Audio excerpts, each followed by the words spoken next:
जय हिंद। तो आप सभी को प्यार भरा गुड मॉर्निंग। तो आज है 24 सितंबर और 24 सितंबर से जितने भी करंट अफेयर का महत्वपूर्ण प्रश्न बनते हैं वो सभी आज हम इस क्लास में डिस्कस करेंगे। और क्लास के लास्ट में आपसे एक प्रश्न पूछेंगे जो आपको पढ़ाया हुआ प्रश्न होगा और उस प्रश्न को आपको कमेंट करके आंसर बताना होगा। और इस क्लास का पीडीएफ आपको टेलीग्राम ग्रुप या टेलीग्राम चैनल पे आपको मिलेगा, जो डिस्क्रिप्शन बॉक्स में उसका लिंक दे दिया गया है, आप वहां से ज्वाइन कर सकते हैं। चलिए क्लास को स्टार्ट करते हैं। यह प्रश्न है आपको कल का, यानी कल जो क्लास हुआ था उसमें यह प्रश्न पूछा गया था और इस प्रश्न का आंसर कुछ छात्र सही बताए हैं। तो प्रश्न क्या है कि हाल ही में वनडे में 10,000 रन पूरे करने वाले दूसरे तेज खिलाड़ी कौन बने हैं? रोहित शर्मा, विराट कोहली, ईशान किशन या सुमन गिल। तो इसका जो आंसर होगा वो होगा रोहित शर्मा। क्या होगा? रोहित शर्मा। और अभी जो एशिया कप हुआ था ना, एशिया कप हुआ था, उसी में इन्होंने 10,000 रन बनाए थे। ठीक है। और एशिया कप का विजेता जो है कौन बना है? इंडिया। कितना बार टाइटल? आपको 8वीं बार, यानी 8वीं बार एशिया कप का विजेता रहे कौन? इंडिया। किसको हरा के? श्रीलंका को हरा के यह जो है आपको 8वीं बार विजेता बने। और एशिया कप जो है आपको श्रीलंका में ही हो रहा था। कहाँ हो रहा था? श्रीलंका में। और श्रीलंका जो है आपको 7 बार जो है आपको यह जो है एशिया कप का विजेता है। यानी 7 बार जो है एशिया कप का विजेता कौन है? श्रीलंका। और 8 बार अपना भारत। ठीक है। अब उसके बाद बात करें रोहित शर्मा के, तो रोहित शर्मा जो है आपको इनका जन्म 30 अप्रैल 1987 को हुआ था। कब हुआ था? 30 अप्रैल 1987। और इनका निक नेम आपको हिटमैन के नाम से बोला जाता है। क्या? हिटमैन। और इन्होंने 3 बार दोहरा शतक, कितना बार? 3 बार दोहरा शतक लगा चुके हैं, जिनमें इनका हाईएस्ट जो है 264 रन है। कितना है? 264। वो भी आपको श्रीलंका के खिलाफ, यानी श्रीलंका के खिलाफ इन्होंने 264 रन वनडे में हाईएस्ट रन बनाए हैं। अब उसके बाद बात करें तो विराट कोहली, ईशान किशन, सुमन गिल। तो ईशान किशन जो भी है आपको दोहरा शतक लगा चुके हैं, फिर उसके बाद सुमन गिल भी लगा चुके हैं, है ना। उसके बाद क्या बोलते हैं, वीरेंद्र सहवाग, सचिन तेंदुलकर, ये सभी जो हैं आपको वनडे में दोहरा शतक लगा चुके हैं, है ना। और निक नेम की बात करें, निक नेम, तो कुलदीप यादव को निक नेम आपको क्या है? कुलचा। कुलदीप यादव का निक नेम क्या है? कुलचा, है ना। उसके बाद यजुवेंद्र चहल, इनका निक नेम है तिली, है ना। क्या है? तिली। फिर उसके बाद राहुल द्रविड़ का निक नेम क्या है? जैमी। क्योंकि देखिए, निक नेम इसलिए बता रहे हैं कि कभी कभी जो है आपको निक नेम एग्जाम में पूछ दिया जाता है। जैसे कुलदीप यादव का निक नेम एग्जाम में पूछा था एक बार कि कुलचा जो है किसका निक नेम है, तो ये जो है आपको किसका है? कुलदीप यादव का। यानी कुलचा किसका निक नेम है? तो कुलदीप यादव का। ठीक है। और उसके बाद बंगाल का राजकुमार जो है आपको सौरव गांगुली को बोला जाता है। किनको? बंगाल का राजकुमार सौरव गांगुली। अब उसके बाद फर्स्ट प्रश्न देखेंगे, 24 सितंबर का फर्स्ट प्रश्न। हाल ही में कहा दुनिया का सबसे पुराना देवदार के पेड़ मिलने का दावा किया गया है? यानी देवदार का पेड़ मिलने का दावा जो है आपको कहाँ किया गया है? जम्मू कश्मीर, पंजाब, लद्दाख, उत्तराखंड। इसका जो आंसर होगा वो होगा जम्मू कश्मीर। क्या होगा? जम्मू कश्मीर। और जम्मू कश्मीर एक क्या है? यूटी है, यानी यूनियन टेरिटरी है, केंद्र शासित प्रदेश है। और इसका राजधानी आपको कहाँ है? श्रीनगर है ना। और यहाँ का जो उपराज्यपाल है वो है मनोज सिन्हा। कौन है? मनोज सिन्हा। ठीक है, मनोज सिन्हा। और जम्मू कश्मीर का जो बॉर्डर है आपको पाकिस्तान से लगता है, फिर उसके बाद चीन से। और पाकिस्तान जो है आपका 30% एरिया जो है आपको ये कवर किए हुए है। फिर 10% एरिया किसके पास है? चाइना के पास।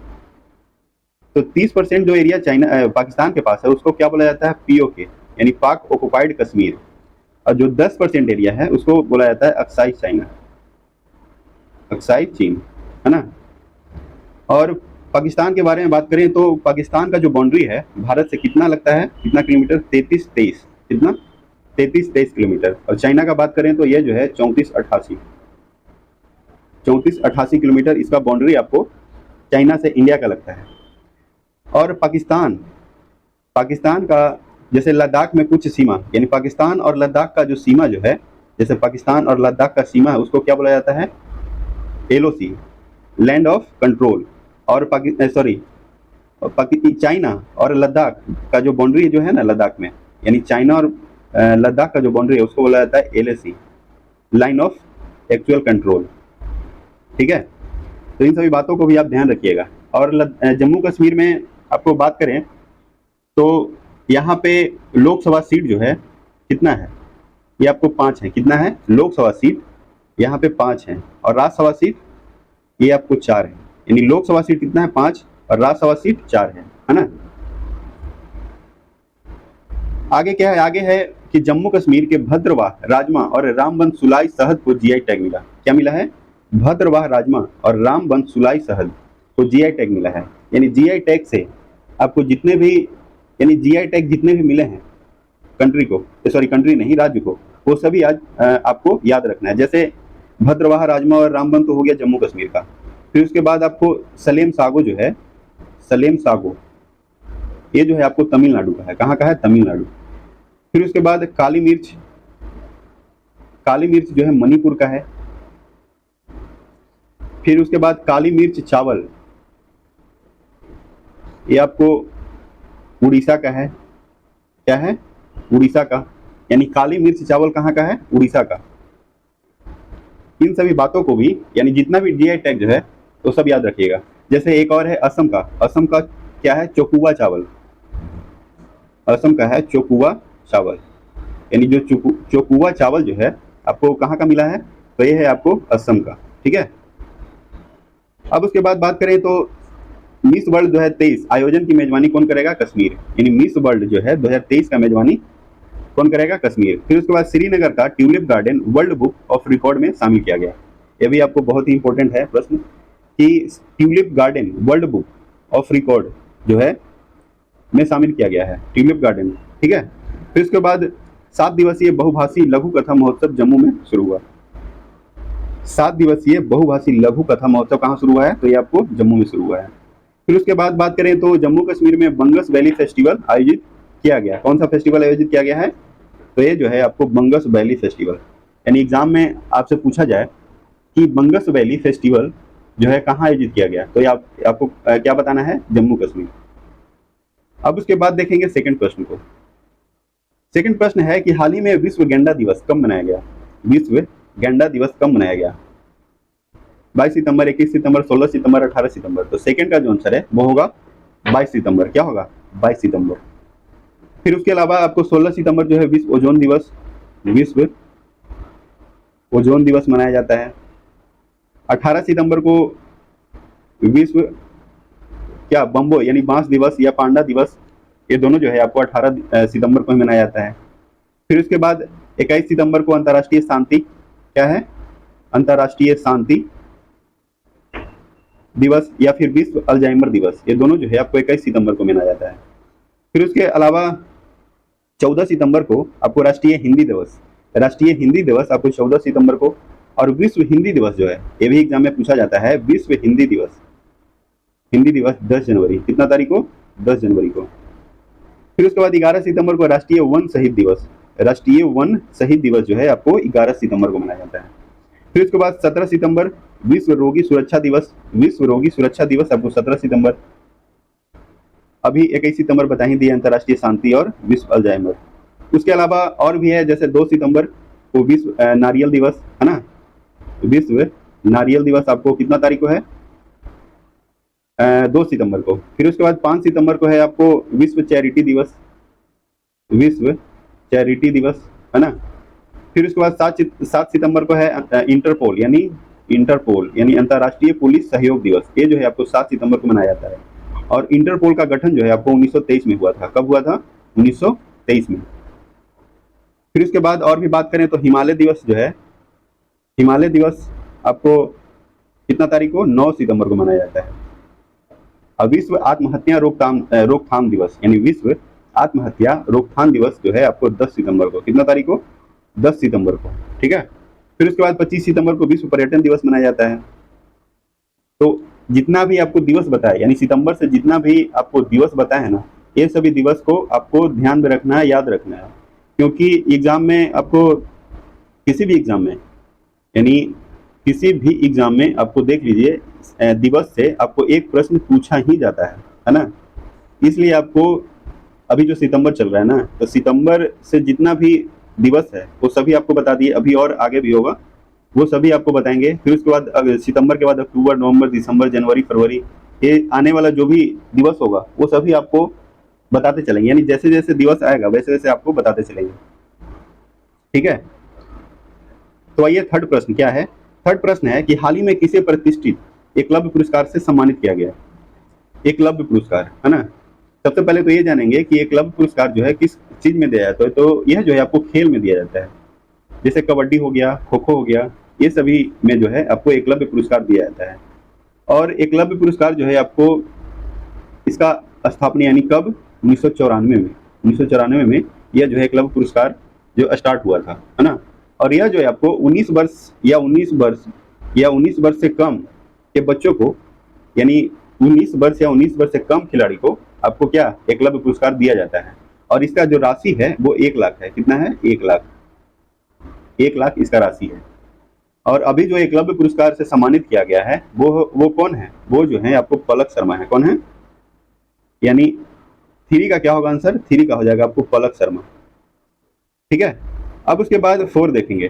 4 क्या है कि हाल ही में नदी उत्सव का चौथा संस्करण कहाँ शुरू हुआ है। यानी नदी उत्सव का चौथा संस्करण कहाँ शुरू हुआ? दिल्ली, पुणे, गांधीनगर, हैदराबाद। तो 4 का जो है आपको ए हो जाएगा। क्या होगा? ए, दिल्ली, यानी नई दिल्ली। और अभी जो है नई दिल्ली भारत की राजधानी है, नई दिल्ली, है ना। और यहाँ का जो सीएम है वो है अरविंद केजरीवाल। अरविंद केजरीवाल, ठीक है। और उपराज्यपाल के बारे में बात करें तो यहाँ का जो उपराज्यपाल हैं वो है आपको विनय कुमार सक्सेना। विनय कुमार सक्सेना, विनय कुमार सक्सेना है। और दिल्ली में आपको लोकसभा सीट जो है 7 है। कितना है? 7। और राज्यसभा सीट 3। यानी दिल्ली में लोकसभा सीट कितना है? 7 और राज्यसभा सीट 3 है। और दिल्ली का विनय कुमार सक्सेना कौन है? उपराज्यपाल हैं। ठीक है, अब उसके बारे में जैसे पुणे कहाँ में पड़ता है? ये आपको है महाराष्ट्र में। गांधीनगर गुजरात का राजधानी है। और हैदराबाद जो है आपको आंध्र प्रदेश का राजधानी है। कहाँ है? आंध्र प्रदेश का। अब उसके बाद 5 है। 5 क्या है कि हाल ही में सिंधु जल संधि यानी सिंधु जल संधि के संबंध में अस्थायी मध्यस्थता अदालत की बैठक कहाँ हुआ? Hague, Geneva, Vienna, Iran. तो इसका जो आंसर होगा वो होगा वियना। और वियना आपको बता दी कि जो है आपको ऑस्ट्रिया की राजधानी है। ऑस्ट्रिया की राजधानी क्या है? वियना। और वियना में यानी ऑस्ट्रिया में आपको कौन सा मुद्रा चलता है? तो यह जो है यूरो। कौन सा मुद्रा है? यूरो। और वियना आपको यूरोप में है। और यह जो है आपको डेन्यूब नदी के किनारे है। डेन्यूब नदी के किनारे यह जो है आपको महानगर बसा हुआ है। कौन सा? डेन्यूब नदी। ठीक है। और ऑस्ट्रिया का जो अभी जो प्रेजेंट में राष्ट्रपति जो हैं वो है अलेक्जेंडर वान डेर बेलन। अलेक्जेंडर वान डेर बेलन, है ना। तो ऑस्ट्रिया का जो राष्ट्रपति कौन है? अलेक्जेंडर वान डेर बेलन है ना। और यहाँ का जो मुद्रा क्या है? यूरो। क्या है? यूरो। यूरो यहाँ का मुद्रा है। ठीक है। और उसके बाद बात करें तो हेग जो है, हेग क्या है? हेग जो है आपको इंटरनेशनल कोर्ट ऑफ जस्टिस, इसका हेडक्वार्टर है। ICJ international court of justice का हेडक्वार्टर है। और यहाँ पे 15 जजों का, यहाँ पे मतलब कहने का मतलब कि 15 जज होते हैं। कितना? 15 जज। और इसमें एक जो जज हैं आपको भारत के हैं वो है दलवीर भंडारी। दलवीर भंडारी जी हैं, है ना। फिर उसके बाद बात करें तो जिनेवा जो है, जिनेवा आपको गेट का मुख्यालय है, WTO का मुख्यालय है ना। उसके बाद 6 है। 6 क्या है कि ऑक्सफोर्ड विश्वविद्यालय के अनुसार विलुप्ति के करीब रेफ्लोसिया जीन्स का संबंध किससे है? यानी विलुप्त हो रहा है ना। रेफ्लोसिया जीन्स का संबंध किससे है? मछली, ग्लेशियर, ब्रीच, फूल। तो इसका जो आंसर होगा क्या होगा? फूल हो जाएगा। और रेफ्लोसिया जो है पुष्प जगत का सबसे बड़ा, यानी पुष्प जगत का सबसे बड़ा फूल है। ठीक है, यानी पुष्प जगत का सबसे बड़ा फूल कौन है? रेफ्लोसिया। और उसके बाद बात करें तो सबसे छोटा जो है बुल्फिया है। बुल्फिया, यानी सबसे बड़ा पुष्प कौन सा है? रेफ्लोसिया। और सबसे छोटा जो है बुल्फिया है ना। अब उसके बाद है 7। 7 क्या है कि नॉर्मन बोरलॉग फील्ड अवार्ड 2023 किसे प्रदान किया जाएगा। नॉर्मन बोरलॉग फील्ड अवार्ड किसे प्रदान किया जाएगा। नॉर्मन बोरलॉग जो है ये आपको हरित क्रांति के जनक हैं। किस चीज का है? हरित क्रांति के जनक, यानी हरित क्रांति के जनक किनको बोला जाता है? नॉर्मन बोरलॉग को। और भारत में हरित क्रांति के जनक एम एस स्वामीनाथन, है ना। कौन है भारत में हरित क्रांति के जनक? M S Swaminathan. ये दोनों प्रश्न आपको बहुत ही इंपॉर्टेंट है, ठीक है, क्योंकि ये दोनों प्रश्न से ही एग्जाम में, हर एक एग्जाम में, प्रत्येक एग्जाम में ये दोनों से प्रश्न जो है आपको पूछा गया है, ठीक है। तो ये जो पूछ रहा था क्वेश्चन कि नॉर्मन बोरलॉग फील्ड अवार्ड 2023 किसे मिलेगा, तो ये जो है आपको स्वाति नायक को मिलता थी, क्या दिया जाएगा, ठीक है। और यह जो है आपको स्वाति नायक चावल की खेती में क्रांति लाए हैं। किस चीज का? चावल की खेती में क्रांति लाने के लिए इनको नॉर्मन बोरलॉग फील्ड अवार्ड से सम्मानित किया गया है। और यह जो है आपको उड़ीसा से है। कहां से? उड़ीसा। अब उसके बाद है 8 क्या है कि हाल ही में अडानी ग्रुप को किस राज्य में स्मार्ट मीटर लगाने का ठेका मिला है? राजस्थान, हरियाणा, पंजाब, महाराष्ट्र। तो 8 का जो आंसर है वो होगा महाराष्ट्र। और महाराष्ट्र की राजधानी कहाँ है? मुंबई है, है ना, मुंबई। और महाराष्ट्र में जो सीएम है वो है आपको एकनाथ शिंदे। कौन है? एकनाथ शिंदे। और राज्यपाल के बारे में बात करें तो क्या है? भगत सिंह कोश्यारी, ठीक है। और यहाँ पे लोकसभा जो सीट है, लोकसभा सीट आपको 48, कितना है? 48। और राज्यसभा सीट कितना है? 19। 48 और 19 जो है क्या है? लोकसभा 48 और राज्यसभा 19।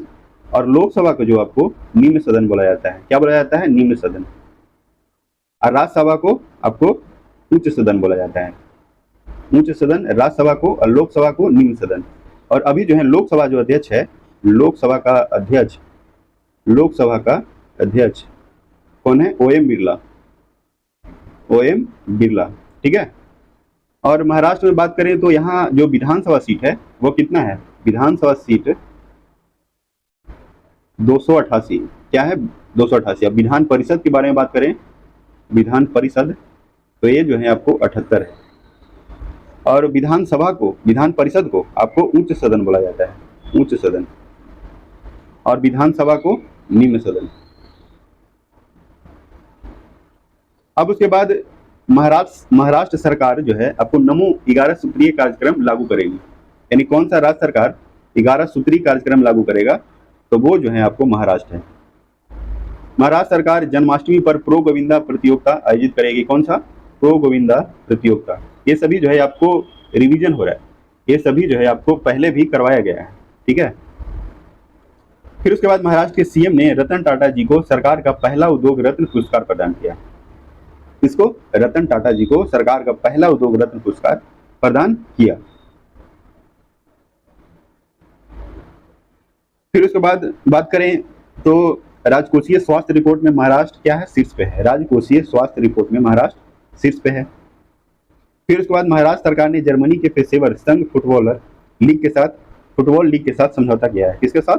जर्मनी के पेशेवर संघ फुटबॉल लीग के साथ समझौता किया। अब उसके बाद है 9 क्या है कि हाल ही में कौन सा राज्य ई कैबिनेट वाला देश का चौथा राज्य बना है? ई कैबिनेट वाला कौन सा बना है? गोवा, कर्नाटक, मेघालय या त्रिपुरा। तो यह जो है आपको क्या होगा? त्रिपुरा होगा, ठीक है। और त्रिपुरा एक ऐसा राज्य है जो आपको बांग्लादेश के तीन तरफ एरिया से घिरा हुआ है, और बांग्लादेश के अभी जो प्रधानमंत्री हैं वो है शेख हसीना, ठीक है। और शेख हसीना जी अभी G20 सम्मेलन में गेस्ट के रूप में भारत आए हुए थे। और बांग्लादेश जो है आपको भारत से कितना सीमा बनाता है? तो यह है 40-96 किलोमीटर। कितना? 40-96 किलोमीटर बाउंड्री लगाता है, ठीक है। और यह जो है आपको 1971 में आज़ाद हुआ था। कहने का मतलब पूरी तरह से बांग्लादेश बना था, क्योंकि यह जो है आपको पूर्वी पाकिस्तान के नाम से जाना जाता था, है ना। यानी पाकिस्तान का ही बांग्लादेश भाग था, ठीक है। और 1971 में यह जो है पूरी तरह से आज़ाद हो गया। अब उसके बाद बात करें तो त्रिपुरा आपको यह जो है कर्क रेखा से भी गुजरता है। कर्क रेखा से कौन गुजरता है? त्रिपुरा, ठीक है। और कर्क रेखा से गुजरने वाले 8 राज्य जो है वो आपको नाम बताना है। वो नाम क्या है? एक है गुजरात, राजस्थान, एमपी, छत्तीसगढ़। आपको क्रम से बता रहे हैं, ठीक है, क्रम से, यानी वेस्ट से ईस्ट की ओर जा रहे हैं। तो देखिए, पहले गुजरात, फिर उसके बाद राजस्थान, एमपी, छत्तीसगढ़, झारखंड, पश्चिम बंगाल, त्रिपुरा और मिजोरम। क्या बताए? गुजरात, राजस्थान, एमपी, छत्तीसगढ़, ठीक है, 4 हो गया। छत्तीसगढ़ के बाद झारखंड, पश्चिम बंगाल, पश्चिम बंगाल के बाद त्रिपुरा, फिर उसके बाद मिजोरम, ठीक है। तो कितना राज्य गुजरा कर्क रेखा से? तो यह जो है आपको 8 राज्य, 8 राज्य, ठीक है। और बात करें तो कर्क रेखा और भारत का जो मानक समय जो है, मानक समय यानी देशांतर, वो आपको कहाँ पे प्रतिच्छेद करता है? इस तरह से, है ना, कहाँ पे प्रतिच्छेद करता है? भारत के कौन सा राज्य से प्रतिच्छेद करता है? भारत का मानक समय यानी देशांतर और कर्क रेखा, तो यह जो है आपको छत्तीसगढ़ से, कहाँ से? छत्तीसगढ़ में आपको यह जो है आपको क्रॉस करता है, ठीक है। और त्रिपुरा के बारे में बात करें तो त्रिपुरा जो है, त्रिपुरा का अभी जो है यहाँ का सीएम कौन है? त्रिपुरा का जो सीएम है, नहीं सॉरी, हाँ, त्रिपुरा का जो सीएम है वो अभी कौन है? देखिए, कमेंट करके बताइए क्या होगा। त्रिपुरा का जो सीएम है आपको डॉक्टर मनिक शाह है। कौन है? डॉक्टर मनिक शाह। और राज्यपाल सत्यदेव नारायण आर्य, ठीक है। यानी त्रिपुरा का जो सीएम है वो है डॉक्टर मनिक शाह और राज्यपाल सत्यदेव नारायण आर्य, ठीक है। आगे क्या है? आगे है कि त्रिपुरा में महाराजा वीर विक्रम जी की 115वीं जयंती मनाएगी। कौन सा? 115वीं जयंती महाराजा वीर विक्रम जी का मनाया गया। और त्रिपुरा में आपको लोकसभा सीट 2 है और राज्यसभा सीट 1 है। कितना है? 2 और 1। और कर्नाटक में बात करें तो कर्नाटक में आपको 28 है। कितना है? 28। और राज्यसभा सीट 12। त्रिपुरा में कितना है? 2 और 1, ठीक है, 2 और 1। उसी तरह गोवा में भी 2 और 1 है। यानी त्रिपुरा और गोवा में सेम है। देखिए, त्रिपुरा और गोवा आपको एग्जाम में इस तरह से याद रखना है, त्रिपुरा और गोवा कितना है? 2 और 1, यानी लोकसभा 2, राज्यसभा 1। कर्नाटक 28-12, 28-12 क्या है? कर्नाटक में 28-12, लोकसभा 28, राज्यसभा 12। और गोवा त्रिपुरा में 2 और 1, 2 और 1। उसी तरह मेघालय, ठीक है, मेघालय में बात करें तो इसका भी 2 और 1 है। कितना है? 2 और 1, है ना। यानी गोवा, मेघालय, त्रिपुरा, गोवा, मेघालय और त्रिपुरा, ठीक है। कितना है? 2 और 1, लोकसभा 2, राज्यसभा 1। और कर्नाटक में कितना है? 28 और 12। अब उसके बाद त्रिपुरा में ऐतिहासिक खर्ची पूजा शुरू हुआ। कौन सा है? खर्ची पूजा। यहाँ पे यानी त्रिपुरा में कौन सा पूजा होता है? तो खर्ची पूजा। फिर उसके बाद त्रिपुरा के मुख्यमंत्री ने स्वदेशी मसाला वितरण कार्यक्रम का उद्घाटन किया। फिर उसके बाद त्रिपुरा सरकार ने महिलाओं के लिए गुलाबी शौचालय योजना स्थापित करने की घोषणा। कौन सा? गुलाबी शौचालय योजना स्थापित करने की घोषणा की है। फिर उसके बाद त्रिपुरा के टूरिज्म के ब्रांड एम्बेसडर सौरभ गांगुली, ये जो है आपको इंपॉर्टेंट है। क्या है? कि त्रिपुरा के टूरिज्म के ब्रांड एम्बेसडर जो है सौरभ गांगुली को बनाया गया। फिर उसके बाद ये भी आपको इंपॉर्टेंट है कि गुलाबी शौचालय, आपको एग्जाम में इस तरह से पूछा जाएगा कि गुलाबी शौचालय योजना कौन से राज्य सरकार शुरू किया है? तो वो है आपको त्रिपुरा। और त्रिपुरा में ऐतिहासिक खर्ची पूजा, देखिए 2 बार हो गया यहाँ पे। त्रिपुरा में आपको ऐतिहासिक खर्ची पूजा शुरू हुआ है। अब उसके बाद है 10। हाल ही में किस राज्य सरकार ने सरकारी स्वास्थ्य सुविधाओं में नवजात शिशुओं के लिए तत्काल जन्म पंजीकरण शुरू हुआ? उत्तर प्रदेश, बिहार, हरियाणा, गुजरात। तो 10 का जो आंसर है वो होगा उत्तर प्रदेश। और उत्तर प्रदेश का राजधानी लखनऊ और यहाँ का जो सीएम है वो है योगी आदित्यनाथ, ठीक है। और राज्यपाल के बारे में बात करें तो राज्यपाल हैं आनंदीबेन पटेल। और यहाँ पे लोकसभा सीट 80 है और राज्यसभा सीट 31 और 403 यहाँ पे विधानसभा सीट है ना। और 100 है विधान परिषद। विधानसभा 403 है, विधान परिषद 100। उसी तरह बिहार में बात करें तो बिहार का मुख्यमंत्री है श्री नीतीश कुमार और उप मुख्यमंत्री तेजस्वी यादव, है ना। और बिहार में लोकसभा सीट कितना है? 40। कितना है लोकसभा सीट? 40 है, ठीक है। और 16 जो है आपको राज्यसभा सीट है। 40 और 16 क्या है? 40 और 16, 40 हो गया लोकसभा सीट, 16 हो गया राज्यसभा सीट। उसी तरह बिहार में विधानसभा सीट कितना है? 243 है, ठीक है। और राज्यसभा विधान परिषद शायद 71 है ना। आप एक बार कमेंट करके बताइएगा 71 है कि क्या है। आप एक बार कमेंट करके आप कंफर्म कर लीजिएगा, ठीक है। अब उसके बाद बात करें तो यहाँ का राज्यपाल जो है आपको विश्वनाथ अर्लेकर, विश्वनाथ अर्लेकर, ठीक है। और हरियाणा का मुख्यमंत्री हैं कौन है? मनोहर लाल खट्टर, ठीक है, मनोहर लाल खट्टर। उसी तरह गुजरात में बात करें तो भूपेंद्र पटेल, कौन है? भूपेंद्र पटेल। अब उसके बाद है 11 है कि ICC player of the month का खिताब 3 बार जीतने वाले पहले पुरुष खिलाड़ी कौन बना? 3 बार जीतने वाला। विराट कोहली, बाबर आजम, ईशान किशन, रोहित शर्मा। तो इसका जो आंसर होगा बाबर आजम। अब बाबर आजम पाकिस्तान के क्या है? कप्तान है, यानी पाकिस्तान का जो कप्तान है वो है बाबर आजम, ठीक है। और इसमें बात करें तो अभी जो है आईसीसी वर्ल्ड कप कहाँ होने वाला है? इंडिया में, ठीक है। इंडिया में यह जो है आपको 13वां संस्करण आपको इंडिया में होने वाला है। और आईसीसी वर्ल्ड कप 2023 का ब्रांड एम्बेसडर शाहरुख खान को बनाया गया। किसका? शाहरुख खान। और जो इसका जो थीम है, थीम क्या है? इसका जो थीम है आपको क्रिकटोवर्स, नहीं थीम नहीं, ये शुभंकर, शुभंकर, ठीक है, थीम नहीं बोल सकते हैं, शुभंकर। क्या है? क्रिकटोवर्स, क्रिकटोवर्स, क्रिकटोवर्स, ठीक है। और वर्ल्ड कप का जो सॉन्ग कौन है? सॉन्ग यानी कहने का मतलब जो थीम होता है ना, तो यह जो है आपको दिल जश्न बोले, कौन सा है? दिल जश्न बोले, इसका आईसीसी वर्ल्ड कप 2023 का थीम है, ठीक है।